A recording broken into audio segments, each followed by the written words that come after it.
The White House unveils its $3.8 trillion budget this week. Get ready to spend and borrow your way to prosperity. Here on the front page, I'm Alan Barton.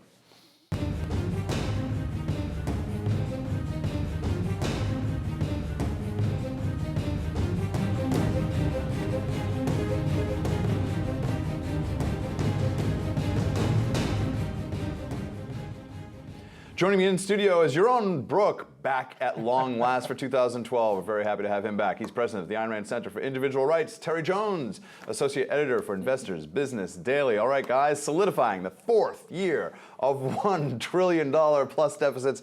President Obama, always consistent, rolled out an ambitious budget that increases spending in infrastructure, education, energy, Medicare, many other areas, theoretically limits spending in other areas. But Terry, what do you think of this document that came out? Is it actually meaningful to anything? No, it really isn't. It won't be passed, for one thing. I mean, in case anybody out there is wondering whether it'll be passed or not, we have now gone over Will it come up for a vote, even? It will not come up for a vote. It will not be brought to the floor. That said, it's source of many fine talking points. He's proposing $3.8 trillion, which is, I guess, a couple $100 billion more than we spent last year. But what's of greater concern to me is that all the structural problems in the budget that were contained in the last budgets are still remain in this budget. And last year's budget did see a vote, and I believe that vote was 97-0 against. That's right. He didn't even get a Democrat. Yeah. Not a Democrat. And I believe that this budget is theoretically worse, Yaron. It's worse than last year's budget in terms of its just. Well, sure. I mean, the only guy happy about this budget, mildly happy, because he probably would have liked to see even more spending, is Paul Krugman. You know, this is a budget that dramatically increases so-called infrastructure spending. It's, I think, another $1 billion for electric cars because, the Volt has done so well that we need to invest more in electric cars. I hear they're going to give it out a $10,000 tax credit to anyone who buys the Volt. And it turns out, I also read that people who buy the Volt are among the richest in America. It's like the average buyer is $175,000. Well, you remember the original Prius? Who bought the original Prius? It was all Hollywood people.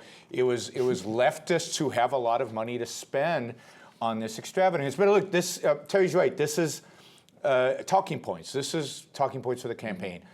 This budget is about we want this new economy that he talked about in the State of the Union. We want more fairness. We want to invest in infrastructure. So he's got a huge infrastructure bill there. And who can be against infrastructure? Infrastructure is so nice and cuddly and soft, right? It's who doesn't want a better bridge and a better road? And it's also about taxes, right? This budget increases taxes on the rich. Is a fair budget. So this is really setting up for his campaign and his talking points about fairness and about the future and about the role of government. And on the taxes, Terry, in there is a capital gains tax increase to treating it as normal income, up to 40%. Yeah, it would the tax on capital gains would go way up. And if anybody thinks, well, that's a good thing, it's a tax on rich people. No, more than half of all Americans today own stock. So if you own stock, you are going to be taxed at a higher rate. And guess what? People are going to be less likely to own stock in the future if you tax it at a higher rate. It dissuades people from saving and investing. It's stupid. You tax capital, you get less capital. I just want to point out one thing about this budget. This is what bothers me. Is over the next 10 years, under the Obama budget plan, they will spend $47 trillion, okay? That's almost $20 trillion more than we spent in the last 10 years. So next time somebody opens their mouth and talks about making cuts, they've made no cuts. They're nearly doubling the budget over these 10 years. And what is the deal with the inability to make cuts? I mean, theoretically, there are 6 departments that have been cut per agreements from last summer that no one can keep track of anymore, like NASA and this and that, and there are freezes and there are increases that are only user fee based and blah, blah, blah, blah, blah.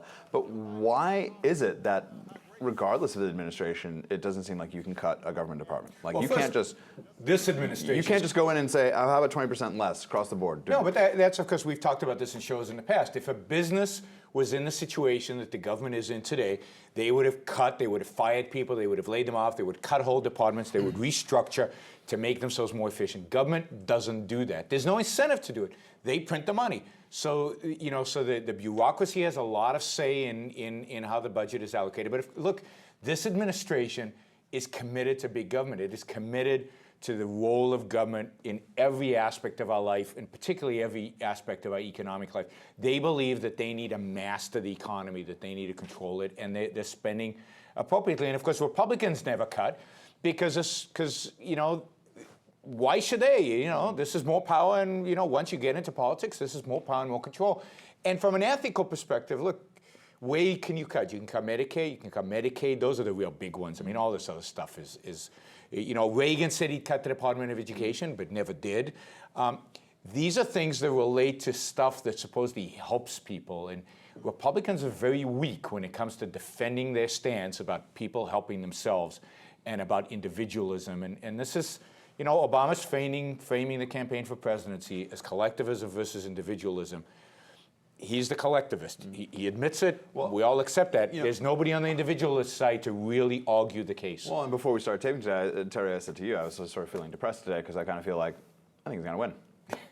I think he's going to win. Well, because he's been able to frame the debate, and he's got the media on his side to frame the debate around fairness, around everyone doing their fair share, and he couches it in these sort of dreamy terms, everyone the American dream, and now it's only possible for a very few, and I just want to expand those rights to the many, and da-da-da-da. And it's effective, and he's got the media on his side to do it. He already won a major victory this week by getting Republicans to cave in on the payroll tax extension.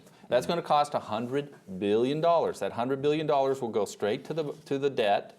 It will move up the bankruptcy of Social Security. And do you think the electorate, conservative electorate, is going to give Republicans any credibility for doing that? No. So all they've done is they've cost themselves a tremendous amount. And I love how it flip-flops. The Democrats are seemingly in favor of a tax cut that guts Social Security and increases the debt, all to give the average American $20 or more a week.